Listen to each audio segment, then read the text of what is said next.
Rémi, est-ce que tu sais ce que font tous les recruteurs quand ils reçoivent ton CV? Ils le lisent et ils me rappellent. Alors avant ça, ils commencent par taper ton nom sur Google à la recherche de potentielles casseroles. Et si t'es clean, peut-être alors que t'as droit à un rappel. Aïe, oui, c'est inquiétant ça. Enfin, ça dépend pour qui, mais voilà, ce qu'il faut savoir, c'est qu'il a jamais été aussi important de s'occuper de son image en ligne, son e-réputation. Et tu sais quoi? Ça tombe bien, c'est le sujet de notre podcast aujourd'hui. Bonjour et bienvenue sur encore un podcast tech. Une sélection du meilleur de la tech une fois par semaine. Salut Greg, Rémi. comment ça va? Comment tu vas? Ma foi. Écoute, très bien, très bien, très bien. Moi, ça va très bien, tu sais pourquoi? Parce qu'on a déjeuné ensemble hier. Et ça m'a Exactement. fait super plaisir. Parce que Pareil. Et sachez, on a voilà. beau se voir Vas-y, tu toutes les expliques semaines. aux auditeurs notre relation un peu spéciale. On a beau se voir toutes les semaines, enregistrer depuis 2 ans des podcasts toutes les semaines. Et pour autant, on n'avait pas pris le temps, alors qu'on habite quand même dans la même ville, ce qui est une honte, Ouais. de se voir. Et donc, voilà, ça a été réparé et ça sera réparé à l'avenir. Mais en tout cas, voilà, on s'est fait un déj. Mm. Et tu sais quoi, c'était un peu bizarre au début. C'est-à-dire que quand je t'ai vu, j'ai bugué 2 minutes, quoi. J'avais l'impression que je t'avais pas vu depuis longtemps, et puis je me suis souvenu que je t'avais vu la semaine dernière par écran Mais que interposé. tu Donc m'avais c'est pas très... vu en vrai depuis très longtemps. Mais ouais, gars, donc j'ai pu Ouais, c'est vérifier que tu avais marrant. toujours tes 2 mains, tes 2 pieds, donc plutôt en bonne forme. Et donc voilà, ça c'était plutôt cool et c'était une bonne manière de commencer la semaine. Ouais, tout à fait, je suis d'accord. Mais comme quoi, c'est marrant parce que du coup, ce projet de podcast, c'est intéressant parce qu'on l'a lancé vraiment à distance. C'était à l'époque des confinements encore, Exact. et on s'est pas vu physiquement. On a voilà une relation numérique. Donc comme quoi, c'est possible et on tient la route. Vous êtes toujours plus nombreux à nous écouter, donc ça marche et c'est cool, c'est plutôt positif. Mais c'est Exactement. quand même très sympa de faire un déj en tête à tête. C'est plutôt cool. Ah bah ouais, bien sûr. Et tu sais ce qu'on va faire bientôt aussi en... Alors là, c'est un déj en live quand même, hein. Ah ouais. Et en parlant de live, Et tu sais ce qu'on va faire en live justement la semaine prochaine? non, qu'est-ce qui se passe? Eh bien, on va faire notre premier enregistrement de podcast en live. Exactement. Donc voilà, en fait, ça sera vraiment en direct. C'est un petit follow-up de l'épisode de la semaine dernière sur le second cerveau. Donc comment s'organiser, comment se créer un système d'organisation digitale pour mieux s'organiser. Et donc on va créer ça en live à l'occasion d'un épisode un peu spécial. Hmm. Donc si vous souhaitez y participer, parce que là on parle vraiment de participer au truc et de le suivre en direct, eh bien en fait n'hésitez pas à laisser votre mail dans le lien qui apparaît à la fin de l'épisode. Comme ça on vous envoie une petite notif avant que ça arrive. Ce qu'il faut retenir, c'est que c'est le 18 octobre à 13h. 13h. Voilà, donc voilà, je pense qu'on peut rentrer dans le vif de notre sujet maintenant, si t'es OK. C'est parti, c'est parti. Alors vas-y, je t'écoute. Qu'est-ce qu'on va faire? La réputation, l'irréputation, c'est le sujet du jour. Mais tout d'abord, on va peut-être commencer par enlever le i et placer sur le réputation tout court. D'après le Larousse, il y a 2 définitions. La première, c'est la manière dont quelque chose est connu, considéré dans un public. Et la deuxième, c'est opinion favorable ou défavorable du public pour quelqu'un ou quelque chose. Et donc l'irréputation, finalement, c'est exactement la même chose, mais en ligne. Ça va conseiller tout le monde, les particuliers, les entreprises, ça peut être des produits, ça peut être des services, c'est vraiment n'importe quoi. Et en fait, au lieu d'être en pilier de bar, accoudé avec votre demi et à balancer des rumeurs sur les gens qui sont autour de vous, là, ça va être les réseaux sociaux, les forums, les blogs, les sites, et sur les sites, les actualités, les commentaires, les partages de vidéos, images, bref, tout ce qui fait qu'on peut avoir, on peut communiquer sur Internet. Et donc ça peut être positif, mais ça peut être aussi négatif. Exactement. Quand c'est positif, c'est le bon buzz en fait. C'est Hein. génial, exactement. C'est vraiment. Mais c'est vrai que ça peut vite être négatif. Et donc ça c'est plus un problème. Tout à fait. Et du coup, enfin d'où ça vient finalement cette réputation? Comment elle naît en fait? Quelle Alors, forme elle prend? comment elle est difficile, mais en tout cas, elle va se faire à partir de toutes les traces qu'on va laisser en ligne. Donc ça peut être via les profils officiels, enfin officiels avec des guillemets, hein, votre profil LinkedIn, Facebook, votre microsite dont on parlait avec Greg il y a quelques épisodes. Mais ça peut être également un commentaire que vous faites sur un post LinkedIn, un truc un peu tendu sur lequel vous n'êtes pas d'accord et vous avez insulté copieusement la personne qui l'a écrite. Ça peut être une photo dans Instagram, ça peut être des photos qui ont été postées mais sans votre consentement par un pote indélicat sur Facebook. Ça peut être un article. Mettons, maintenant tous les même la presse régionale font leurs articles qui apparaissent en ligne. Donc vous avez quand vous aviez, je sais pas, récemment gagné un championnat d'échecs, l'article qui va apparaître dans la gazette de votre village, potentiellement, elle va apparaître aussi sur le site. Et donc, s'il y a votre nom et prénom, ça va remonter sur Google, etc., etc., etc., quoi. Du coup, ce que tu dis, c'est qu'il faut quand même faire gaffe à ce qu'on poste. Hein. Ça, j'ai l'impression que c'est pas tout à fait nouveau, mais ça n'a jamais été aussi vrai. Exactement. Et il faut le rappeler régulièrement. De toute façon, c'est comme la sécurité. C'est qu'il faut faire attention à ce qu'on fait sur Internet. Sachant qu'il y a des choses qu'on va pouvoir gérer directement. Quand vous postez sur Facebook ou sur LinkedIn, vous pouvez supprimer votre post, vous pouvez l'éditer. Sur Twitter, vous pouvez le supprimer. Pareil sur votre profil, vous pouvez changer la description, la photo, etc. Et il y en a d'autres sur lesquels vous pouvez pas. Dans l'exemple du pote indélicat qui a posté une photo de vous dans une soirée un peu arrosée, vous pouvez lui demander gentiment de supprimer la photo. Mais un bad buzz entre guillemets auquel je pense, c'est celui qu'on a eu l'été dernier avec des personnes qui sont amusées à créer des bots sur Twitter, donc qui postaient de façon automatique les trajets de jets de célébrités. Il y avait tous les trajets du jet d'Elon Musk, de Bernard Arnault, et ça a fait un énorme succès et plus gros buzz. Enfin, tout le monde en a parlé en disant ah ouais c'est vraiment Bernard Arnault, il va d'un aéroport à l'autre juste à Londres pour faire 10 minutes de vol, c'est un peu inadmissible, surtout dans cette période où quand même c'est important de faire attention à son impact écologique. Et là, pour Elon Musk et Bernard Arnault, clairement, c'est un bad buzz. Et d'ailleurs, Elon Musk avait proposé aux petits jeunes qui avaient créé ce compte Twitter de le racheter, je sais plus combien, peut-être $50,000, un truc comme ça. Il avait refusé. Mais il avait refusé, ouais. Donc ouais, effectivement, ça c'est il peut y avoir des choses, des suivis automatiques, des choses qui remontent automatiquement, ou d'autres effectivement qu'on n'a pas choisi de publier. Mais qu'est-ce qui se passe justement si ce fameux pote là ne veut pas supprimer la photo compromettante de soirée? Qu'est-ce qu'on fait? Alors, si vous pouvez pas vous déplacer chez lui pour lui casser les jambes, il y a d'autres solutions.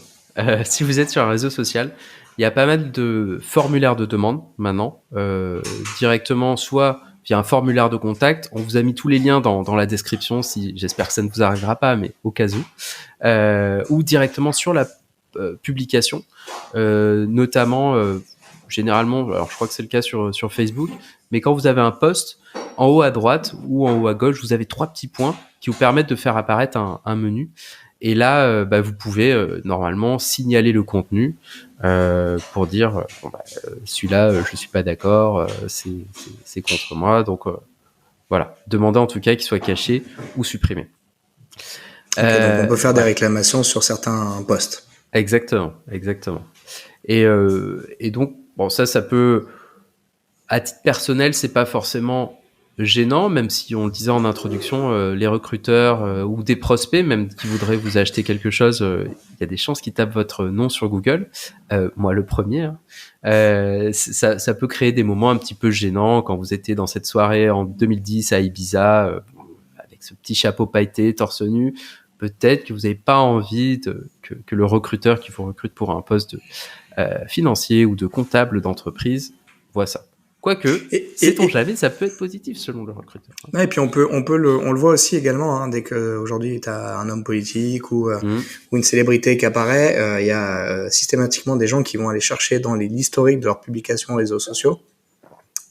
Exactement. À la recherche de quelque chose de croustillant, et puis parfois ça peut mener à pas mal de problèmes. Donc voilà, avoir se dire que tout ce qui est en ligne reste en ligne, et du coup être vigilant par rapport à ça, parce qu'au moment où on gagne un peu plus de visibilité, t'as toujours des gens bien intentionnés qui vont aller plonger dans tes archives de trucs que t'as fait ou que t'as dit il y a 10-15 ans, et voilà, on sait qu'en 10-15 ans on n'est pas pareil quand on est étudiant et quand on est dans la vie active, et donc voilà, ça peut avoir des répercussions beaucoup plus loin dans le temps que ce qu'on peut imaginer. Ouais, tout à fait. Et donc ça peut aisément détruire une réputation.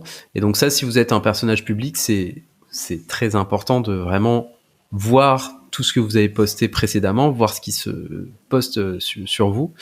Mais si vous n'êtes pas une personne publique, le risque, c'est pour une entreprise, parce qu'une entreprise, c'est aussi une entité qui peut avoir sa réputation complètement défoncée hyper rapidement. Depuis l'essor du Web 2, donc l'apparition des forums, des réseaux sociaux, n'importe qui peut poster sur votre entreprise. Si c'est pour dire « Ah, ce hamburger était absolument délicieux, c'est génial, allez-y », fantastique, good buzz, enfin tout le monde a envie de venir manger chez vous. Mais si c'est négatif, genre pour reprendre l'exemple du hamburger, vous allez dans un restaurant, il y a un rat mort dans votre hamburger quand vous le soulevez, ça peut aller se développer hyper vite. Ça va être négatif, ça va être repris. Les gens vont partager, repartager, l'audience va s'étendre et s'étendre. Et l'information, là, elle va faire le tour du monde en quelques minutes ou plutôt quelques heures. Et ça va être catastrophique pour l'entreprise si elle n'arrive pas à anticiper. Et surtout que tout le monde aujourd'hui a un smartphone et donc c'est très très vite filmé, publié sur les réseaux sociaux. Tu as vu le cas de compagnie aérienne justement qui avait évacué un passager en le traînant littéralement par les pieds. Voilà, là en fait c'est relayé en direct depuis les gens qui sont dans l'avion et donc voilà, c'est un effet immédiat quoi. Pareil dans un restaurant, un serveur qui respecte pas les règles d'hygiène ou effectivement un rat mort dans ton hamburger, bah voilà, là clairement tu prends la photo, tu la postes, et même si tu n'as pas beaucoup d'audience, si t'as un petit compte Twitter ou quoi, tu peux t'assurer que c'est le genre de contenu qui engage beaucoup et donc ça va très très vite devenir viral. Exactement. Et qu'est-ce que je voulais dire ? Et en plus, on a une propension, nous humains, à partager plus vite ce qui nous choque, ce qui nous fait peur que ce qui va bien. Donc il y a plus de chances que ça soit un bad buzz, qui s'étende hyper rapidement, que un client qui dise ce hamburger c'était le meilleur de ma vie. Il y a peu de chances que ça se propage à la vitesse de l'éclair partout dans les ventes. Et donc l'impact, ça va être à la fois, si on parle d'entreprise, négatif sur ses ventes, normal, parce que plus personne veut manger des hamburgers au rat. Mais ça peut être interne aussi, parce que les employés vont être un petit peu démotivés parce qu'on dit du mal de leur entreprise. Et si vous voulez recruter de nouvelles personnes, ça va être un peu chaud, parce que personne veut bosser dans une entreprise où on sert des rats morts. Il y a un exemple récent d'un compte Instagram qui s'est lancé il y a quelques mois ou quelques années, je sais plus, qui s'appelle Balance ta startup, et qui en fait affiche des témoignages d'employés ou d'ex-employés de startup sur les conditions de travail en général. Et ça peut faire vraiment mal, parce que ça montre un petit peu l'envers du décor de startups qui sont affichées très positivement sur les réseaux sociaux, sur les médias, et où en fait les conditions de travail sont exécrables, avec des boss tyranniques ou des heures à rallonge sans remerciement quoi. Donc ça peut venir un petit peu de n'importe où. Et de la même manière, tu as le compte Balance ton agency aussi, qui fait la même chose pour les agences de com, et qui du coup peut avoir des vrais impacts derrière sur le fait qu'une entreprise travaille ou pas avec une agence qui a été listée sur ce compte-là, parce que il y a aussi un sujet de plus en plus on fait attention à l'image et aux prestataires qu'on utilise, et donc si ils se comportent mal avec leurs employés, en fait on va pas aller travailler avec eux. Donc il peut y avoir des effets de bord de cette manière-là. Et puis il peut y avoir tout simplement c'est ce qu'on appelle la marque employeur. C'est attirer des gens ou justement les faire fuir. Et donc tu as des sites qui font ça depuis plusieurs années, notamment Indeed. Je crois. Non, pas Indeed, c'est Glassdoor. Glassdoor, qui te permet de noter une entreprise, son management, son directeur, sa rémunération, ses conditions de travail, ses conditions de promotion. Et ça, du coup, c'est hyper important, parce que ça te permet de, quand tu vas être sollicité pour un entretien, aller voir ce qui se dit de l'entreprise par les personnes qui y sont passées. Et donc, il y a une légitimité de cette prise de parole qui permet finalement de savoir où tu mets les pieds. Donc, ça a du bon, mais effectivement, ça peut être également source d'ennui pour l'entreprise, notamment quand il y a des effets négatifs. Ouais, tout à fait. toute façon, c'est des leviers qui sont utilisables. Et comme à chaque fois, ils peuvent avoir un effet, comme tu disais, positif ou négatif. Mais c'est vrai que ça se propage beaucoup plus vite quand les effets sont négatifs. Ouais. Ah non, c'est sûr. Du coup, Rémi, comment est-ce que, voilà, si je suis une entreprise ou une personne, voilà, normale comme moi, comment je vais surveiller ce qui se dit de moi, comment je peux être au courant un petit peu de ce sur quoi les gens peuvent tomber s'ils font des recherches me concernant. Eh ben, heureusement, il y a plein d'outils gratuits qui permettent de faire ça assez facilement.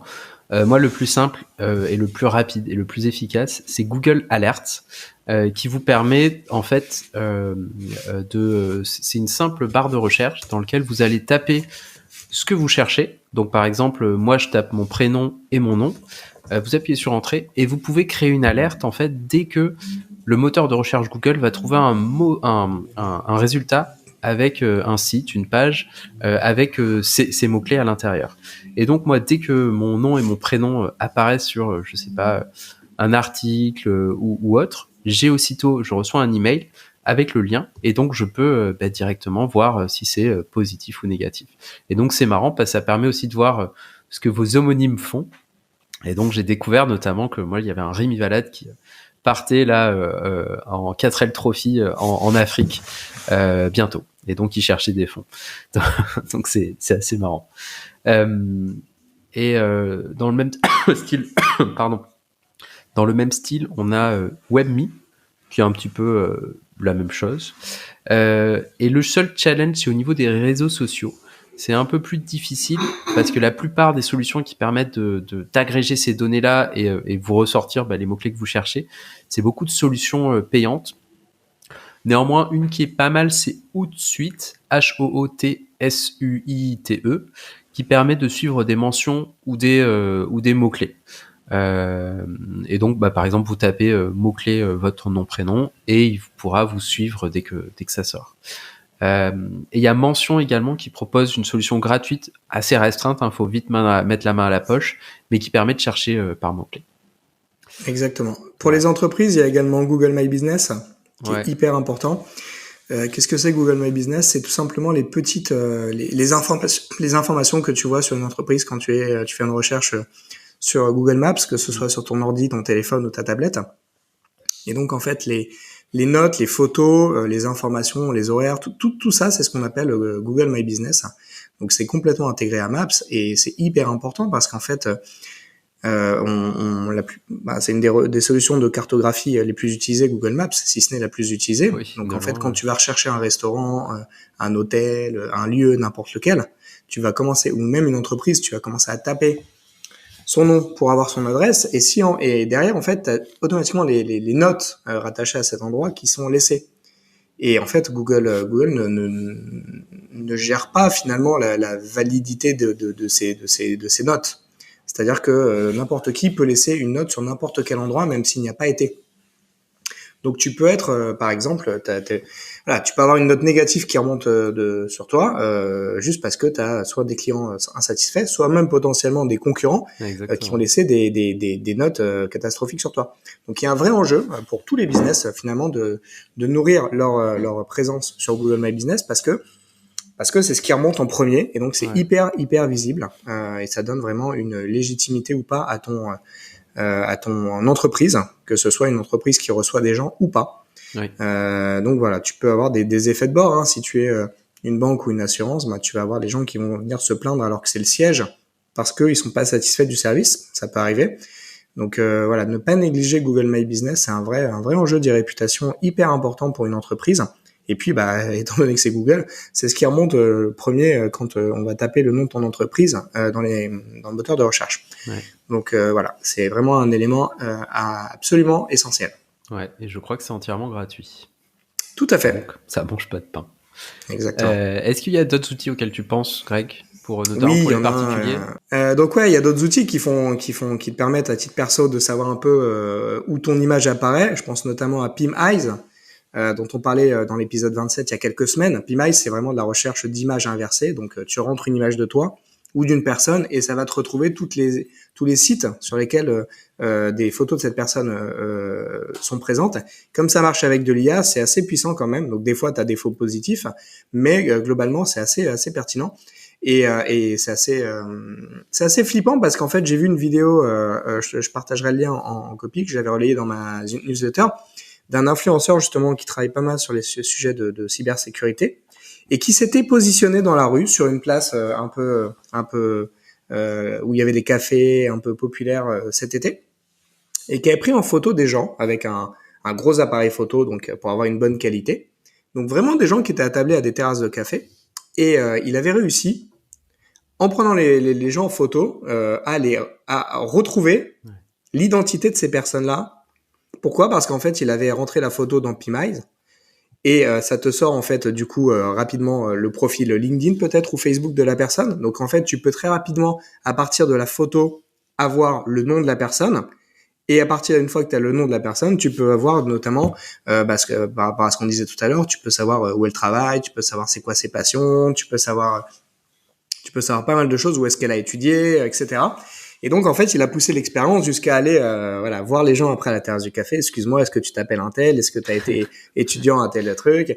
Et les gens étaient complètement choqués en fait du fait que finalement aujourd'hui, les outils existent pour permettre d'identifier de manière quasi certaine une personne dans une rue. Et donc voilà, ça c'est vraiment des points d'attention sur ce qu'on laisse, mais on donnera quelques petits conseils sur la fin de l'épisode. Ouais, mais du coup, ça me fait penser, là en ce moment, il y a beaucoup d'entreprises qui commencent à se positionner et à sortir des lunettes connectées. Notamment là, on enregistre, on est en octobre 2022. Et c'est Ray-Ban qui fait pas mal de pubs dans le métro pour les lunettes connectées en partenariat avec Meta, qui permettent de prendre des photos. Et donc, il y a un moment d'ici quelques années, alors est-ce que ça sera 5 ans, est-ce que ça sera 10 ans, où toutes ces moteurs de recherche, c'est fort possible que Greg, je te croise dans la rue, il y ait ton petit nom, ce que tu fais, le dernier tweet que tu as posté, qui apparaissent en surimpression, en réalité augmentée en fait. Donc techniquement c'est tout à fait possible. Il y a rien aujourd'hui techniquement qui empêcherait ça de fonctionner. Ouais. Et au passage, les lunettes Ray-Ban, je les ai. Faudrait que je te fasse la démo. T'aurais dû les amener hier. Et ouais, il faisait pas très beau hier. Mais pour le coup, bon, elles sont assez limitées, mais hyper intéressantes. Et je peux t'assurer que quand je les porte, personne ne sait que c'est des lunettes qui ont la capacité d'enregistrer. Donc c'est assez bluffant quand même. Donc c'est pour ça qu'ils mettent pas mal de pubs, de sensibilisation, voilà, pour essayer de se dédouaner. Mais en tout cas, c'est clairement des lunettes qui sont vraiment des lunettes ordinaires. Ouais. Ils ont réussi à miniaturiser l'appareil photo, les fonctions, et donc demain tu pourrais très bien imaginer effectivement des informations en surimpression qui vont enrichir finalement ce que tu vois. Ça peut être un lieu d'ailleurs, hein, ça peut être un objet, ça peut être. Mais c'est vrai que ça ouvre des cas d'usage vraiment complètement fous. Et d'ailleurs, faut vraiment, je pense qu'on vraiment être conscient que ça va arriver. Il y a Apple qui travaille depuis quelques années sur un casque de réalité augmentée. Donc c'est vraiment augmenté, c'est en surimpression, on affiche des informations. Et voilà, connaissant Apple, quand ils viennent sur un marché, c'est que ils ont vraiment des use cases très très précis et voilà, ils savent ce qu'ils veulent faire. Et donc c'est un produit sur lequel ils ont investi beaucoup d'énergie et d'argent, et donc je pense qu'on va avoir vraiment des cas d'usage très très précis qui vont arriver dans les prochaines années et qui vont complètement transformer notre manière de communiquer et de récupérer de l'information. Ouais, d'où l'intérêt de dès à présent avoir une réputation plutôt propre pour que ces informations n'apparaissent pas ou soient noyées dans le contenu, qu'il y ait que des choses positives qui apparaissent quand quelqu'un vous croisera dans la rue et vos informations s'afficheront. Exactement. Une des choses positives, au passage, ça peut être que vous écoutez notre podcast. Donc ça, n'hésitez pas à noter notre podcast sur les différentes plateformes en disant à quel point il est merveilleux.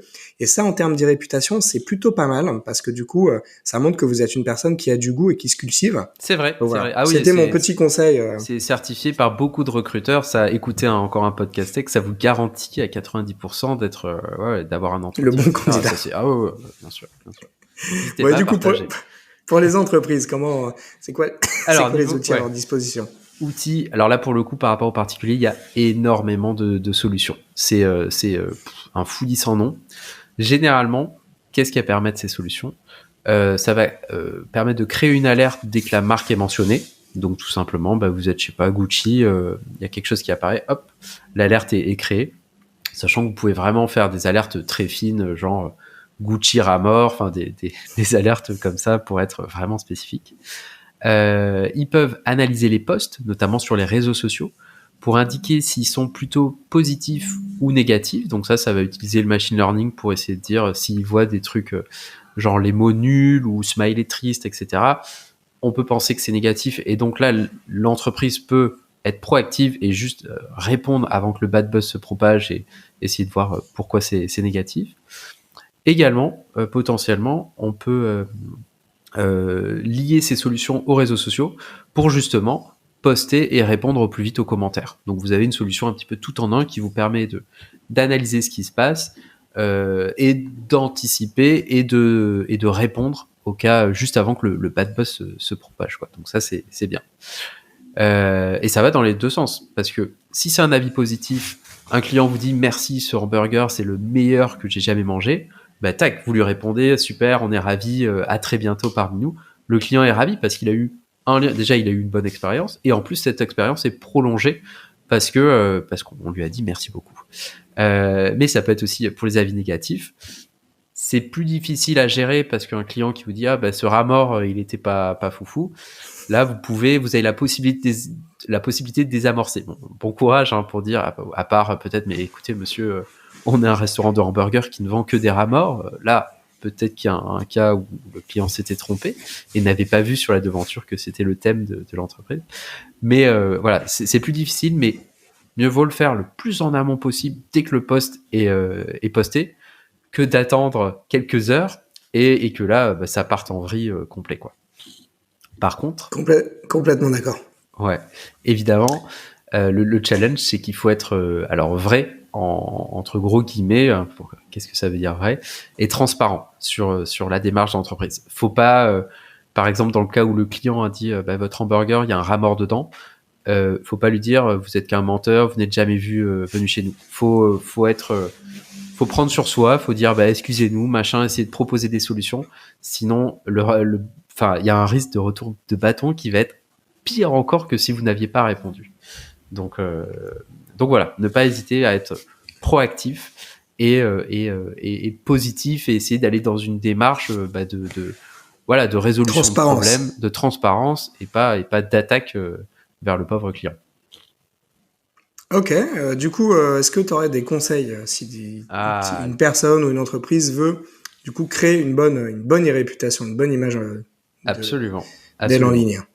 Alors que ce soit à titre individuel ou pour une entreprise, c'est très large. Enfin, le champ des possibles est énorme.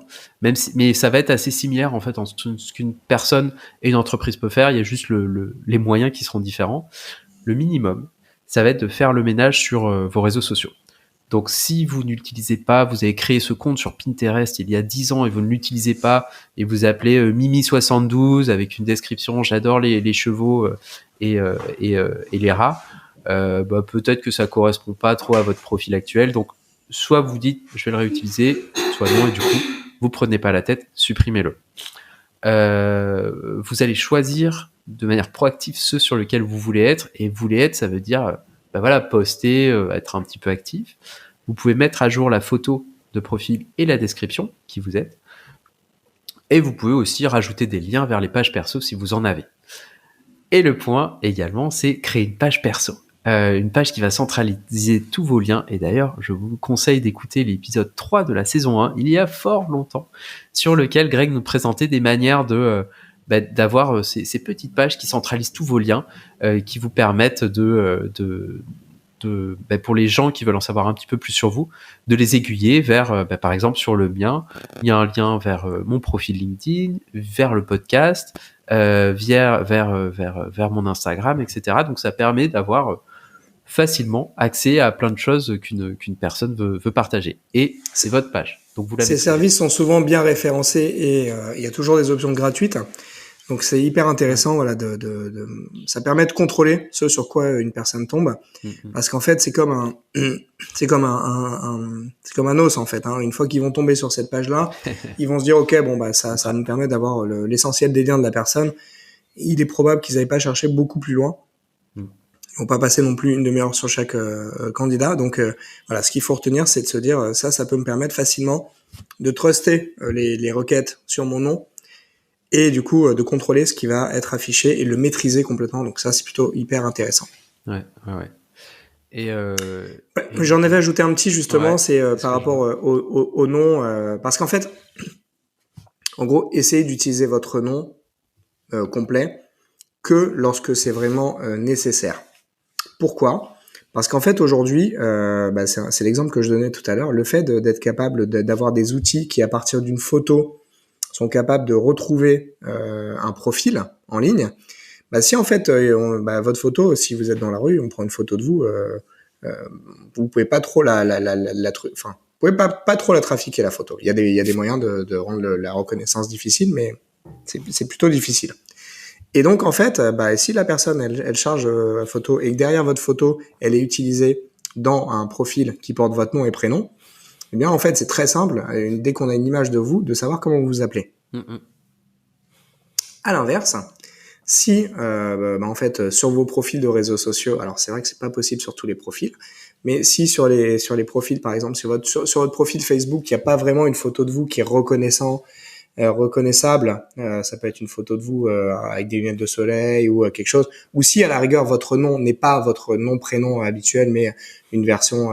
par exemple, si toi, Rémi, tu t'appelais pas Rémi Valade, mais Rémi Lavade, peut-être. En fait, typiquement, on tomberait peut-être pas sur toi et on serait pas capable de te retrouver. Et donc, il y a plein de gens à une époque qui tronquaient le nom de famille sur Facebook notamment. Ça se fait encore un petit peu. Donc, en fait, là, quand on a ça, on ne peut pas, à partir d'une photo, retrouver le nom d'une personne. On peut peut-être sur LinkedIn, mais sur LinkedIn, voilà, l'idée, c'est si on y est, il y a des gens qui mettent pas leurs photos sur LinkedIn pour ces raisons-là aussi. Hein. C'est tout à fait contrôlé. Donc en fait, ce qu'il faut savoir, c'est qu'à partir du moment où on a une photo, si à un endroit on a la photo et le nom qui sont associés, en fait, une personne est capable, soit à partir de votre nom, de savoir à quoi vous ressemblez, de manière quasi sûre, sauf s'il y a des homonymes, soit, c'est dur pour certains noms, soit à partir d'une photo de savoir comment vous appelez. Donc voilà, c'est toujours en fait l'agrégation de plusieurs informations de différentes sources. Donc dès qu'on est capable de faire du lien avec tout ça, ça facilite l'authentification et donc être capable d'aller retrouver dans les archives. Donc effectivement, si vous postez sur, je sais pas si votre profil Pornhub il est à votre nom et prénom, c'est compliqué. Voilà, donc et puis si vous êtes sur un forum de gamers et que vous êtes hyper actif sur vos heures de boulot, pareil, n'utilisez pas votre vrai nom, prénom. Donc voilà, ça c'est hyper important de bien cloisonner ce qui peut l'être et d'utiliser votre nom là où c'est vraiment nécessaire et utile. Sachant que sur ça, il faut, après, une fois que vous êtes vous avez décidé de cloisonner, d'avoir plusieurs profils, faut être très vigilant parce qu'en fait, il y a des liens qui peuvent être faits juste, mettons que vous utilisez votre profil secret et vous allez liker un tweet qui parle de vous, et tac, il y a une connexion qui s'est créée et du coup après, ça va être pas facile, mais ça va être faisable de relier votre faux profil avec votre vrai profil. Et donc c'est là que c'est un peu compliqué à gérer, mais voilà, c'est faisable. Et le challenge, c'est qu'on utilise plein de services. Avec Greg, je suis sûr que c'est ton cas aussi. Ça fait pas mal d'années que je suis sur Internet et donc j'ai créé des profils sur plein de réseaux, avec des fois en faisant pas gaffe, en mettant des noms de mes faux profils liés avec mon faux nom. Donc je pense que si on creuse vraiment, on peut trouver tous mes profils. Bon, sauf celui de Pornhub, là j'ai mis un compte spécial, donc là c'est bon. Mais voilà, bon, après c'est pas trop grave, mais faut bien avoir ça en tête, que si vous décidez de cloisonner, faites attention de vraiment cloisonner. C'est pas autrement, hein, d'ailleurs, ça pourrait faire l'objet d'un épisode à part entière, mais le social engineering, c'est exactement ça. C'est à un moment donné utiliser des informations récupérées sur Internet pour être capable d'identifier une personne dans une entreprise et du coup de la pirater. donc pirater l'entreprise à partir d'un maillon faible qui est un maillon humain. C'est pas autrement que Uber s'est récemment fait pirater. Voilà, je pense qu'il y aurait vraiment matière à faire un épisode sur le sujet. Donc voilà, ça peut être également très très utilisé dans des cas où vous pouvez être utilisé à votre insu, dans des cas d'ingénierie sociale, donc et qui peut mener à des piratages d'entreprises. Donc là, autant vous dire que ça peut vous mettre en porte-à-faux beaucoup plus qu'une photo arrosée de soirée. Ouais. Ouais. C'est clair. Et ça me fait penser à un truc. J'ai lu cet été un livre vraiment chouette sur une personne qui a créé comment ça s'appelle, The Silk Road, qui est un site sur lequel vous pouviez faire des transactions, acheter des choses illégales en utilisant des crypto-monnaies. Et en fait, il a été trouvé parce que justement, il n'avait pas réussi à bien cloisonner ses profils. Et donc, il y a un moment, sur un vieux forum, il avait annoncé la création de ce site en utilisant une adresse email qui était liée à son vrai nom. Et donc, il s'est fait choper comme ça. Donc, ça peut aller. Bon, j'espère que vous n'êtes pas en train de monter un site e-commerce qui permet de vendre de la drogue, mais ça peut aller. Voilà, c'est faisable, quoi, de trouver les traces. Donc, c'est pour ça qu'il faut être assez vigilant. Et donc, si vous voulez, donc là c'était la méthode facile, un petit peu nettoyer ses profils, savoir sur quoi on interagit. Si vous voulez aller plus loin, il y a plusieurs choses. C'est créer du contenu. Là, c'est vraiment la chose classique. À titre perso, ça peut être, vous pouvez prendre des photos, les poster sur Instagram, faire des vidéos, les poster sur YouTube ou TikTok, créer des poèmes et les poster sur des sites dédiés, des dessins.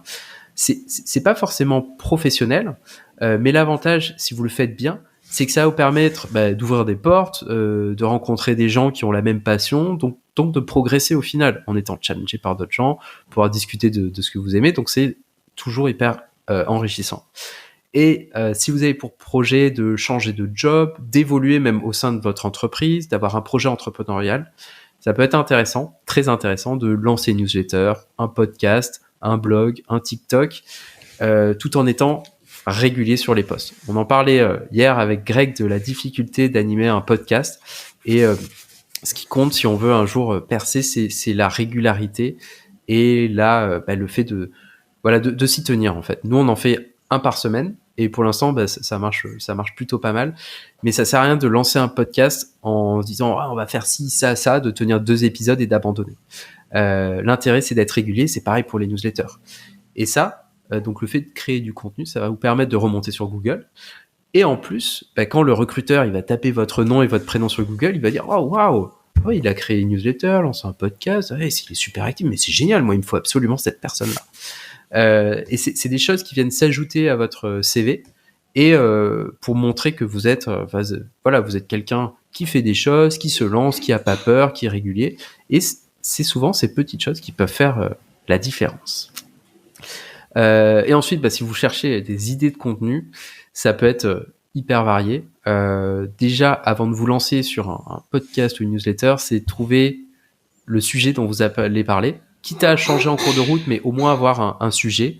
Et ensuite, et ça va être valide pour l'entreprise aussi, plein de sujets. Ça peut être l'actualité, l'économie, politique, marché, etc. Votre expertise, qu'est-ce que vous savez faire, avoir des témoignages de clients qui interagissent, les grands événements de votre industrie, des marronniers, forcément. Donc ça, c'est tous les événements qui vont être connexes à votre activité.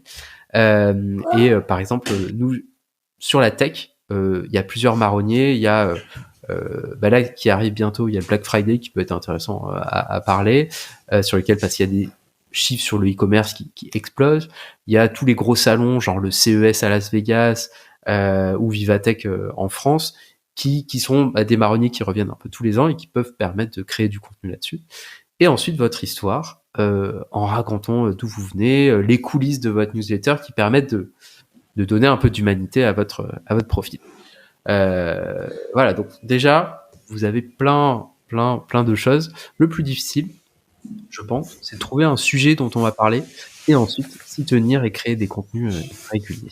Il faut un sujet qui vous intéresse, ça qui est hyper important. Sinon, vous n'allez pas pouvoir vous y tenir, quoi. Est-ce que tu aurais d'autres conseils, Greg, sur ça? Non, écoute, le plus important, je pense que tu l'as dit, c'est vraiment essayer de d'occuper la place. Il n'y a pas besoin de créer 1 milliard de trucs. Ça peut être juste créer une page, hein, honnêtement. Pas besoin de se lancer dans une problématique de gestion de contenu. Mais voilà, déjà, occuper la place, bien regrouper les choses et puis faire un peu de ménage. Honnêtement, c'est 90% du boulot. Et vraiment, ne sous-estimez pas voilà, ce que vous avez pu faire dans d'autres cadres. Ça peut remonter, ça peut avoir des impacts assez négatifs. Moi, je me souviens d'une boîte avec laquelle on était en relation commerciale et qui, du coup, nous avons envoyé une consultante. Et en tapant le nom, comme on le fait habituellement, pour voir à quoi ressemble la personne avant de la recevoir en rendez-vous, on était tombé sur des photos un peu dénudées de la personne, quoi. Donc c'est vrai que c'est dommage parce que en fait tu pars avec un mauvais, enfin voilà, t'as un a priori sur la personne qui aurait pu être tout à fait positif si j'avais appris que cette personne-là, on partageait des passions en commun, ça te fait des icebreakers ou ce genre de choses. Mais du coup, voilà, il faut garder en tête que les gens, voilà, ils ont des outils à leur disposition et ils les utilisent. Et c'est assez naturellement que, voilà, ne serait-ce que pour savoir à quoi ressemble quelqu'un qu'on va rencontrer, on va faire une recherche et voilà, c'est devenu des réflexes. Donc autant y être préparé et ne pas se mettre juste dans la position du chasseur, mais également de la personne qui va être chassée. Ouais, exactement. Mais moi, je sais que c'est vrai que juste, ne serait-ce que la photo, je rencontre une nouvelle personne, je vais aller googler, juste pour avoir sa tête, pour pouvoir c'est pas forcément négatif. C'est pas négatif. Ou Ah ouais, du tout. C'est juste pratique, en fait. Pour voir à quoi ressemble la personne, pour pouvoir aller vers elle dès qu'elle arrive et lui dire bonjour. Donc, c'est juste pratique, des fois. Ouais. Exactement. Et puis, faites gaffe aux adresses email que vous utilisez aussi. Voilà. Donc, ça peut être, aujourd'hui, en rentrant une adresse email que vous utilisez, on peut retrouver tous les comptes sur lesquels vous avez un compte de créer, tous les sites. Et donc, là aussi, ça peut, on parlait des forums de gaming ou autres, ça peut avoir des effets de bord pas forcément hyper pratiques. Donc, voilà, c'est aussi votre adresse email qu'on peut mettre dans un moteur de recherche. Pensez-y. C'est clair. Voilà, je crois qu'on a fait le tour, Rémi. Donc, je m'attendais pas à ce qu'on fasse un épisode aussi long sur le sujet, mais c'est vrai qu'il y a plein de choses à dire. On a qu'effleuré la surface. Hein. C'est vraiment passionnant, le sujet des réputations. Et puis, ça se démultiplie à mesure qu'on met de plus en plus de choses sur Internet et qu'il y a de plus en plus de services. Donc voilà, je pense qu'il faudra. La solution miracle n'existe pas, mais quelques règles d'hygiène numérique et des bonnes pratiques permettent de pas faire trop de bêtises. Mais je sais pas, mais j'ai quand même l'impression que les générations plus récentes sont majoritairement très très sensibilisées à ces sujets-là. Moi, je vois beaucoup de gens qui sont nés dans les années 2000 autour de moi et qui sont très très au fait justement de la protection de leur véritable identité, qui vont utiliser pas mal de pseudos sur des comptes où nous, toi, moi, on aurait peut-être mis notre identité complète. Et du coup, je pense qu'il y a une vraie prise de conscience par rapport au fait de ne pas être trop facile à retrouver en ligne pour certains avec la création de comptes cachés, etc. Donc, j'ai l'impression que on atteint peut-être une forme de maturité par rapport à ces usages et justement par rapport au risque que ça peut entraîner. Ouais, non, c'est sûr. J'espère, tant mieux si les gens sont plus au courant du sujet et qui mettent des actions en place, c'est très positif. Ouais. Exact. On a fait le tour du sujet du coup. Ouais, merci. Merci à toi Rémi. Et du coup, qu'est-ce qui se passe la semaine prochaine ? Alors, la semaine prochaine, c'est un peu particulier. On a un live, donc on va vous apprendre à créer votre second cerveau. En live, on va vous apprendre à prendre des notes, quelques logiciels et quelques templates pour que facilement vous pouvez mettre ça en place chez vous. Ça sera le 18 octobre à 13h. Pour être sûr d'avoir un rappel, inscrivez-vous sur encoreunpodcast.tech. Le lien est directement dans la description si vous avez la flemme de le taper. Et si vous pouvez pas y participer, ne vous inquiétez pas, on le rediffusera sous forme de podcast tout simplement. Et on aura le plaisir. Donc l'avantage du live, c'est que vous pourrez venir interagir, poser vos questions. Donc ça nous fera très plaisir d'échanger avec vous. Donc n'hésitez pas, venez 18 octobre à 13h. Yes, écoute, voilà, je crois que tu as tout dit. Donc rendez-vous la semaine prochaine. Et on espère que ça va vous plaire et que tout va fonctionner. Donc, c'est bon pour moi alors, mais Rémi. Je te dis à la semaine prochaine. À la semaine prochaine. Salut. Ciao. Ciao. Merci de votre attention. Si l'épisode vous a plu et que vous souhaitez nous aider, laissez votre avis sur Apple Podcast, car les podcasts, c'est le truc le plus dur à découvrir. Pour recevoir chaque nouvel épisode à sa sortie, abonnez-vous sur encoreunpodcast.tech. Vous pouvez également vous abonner à nos newsletters gregtayeb.substack.com et lebrief.tech.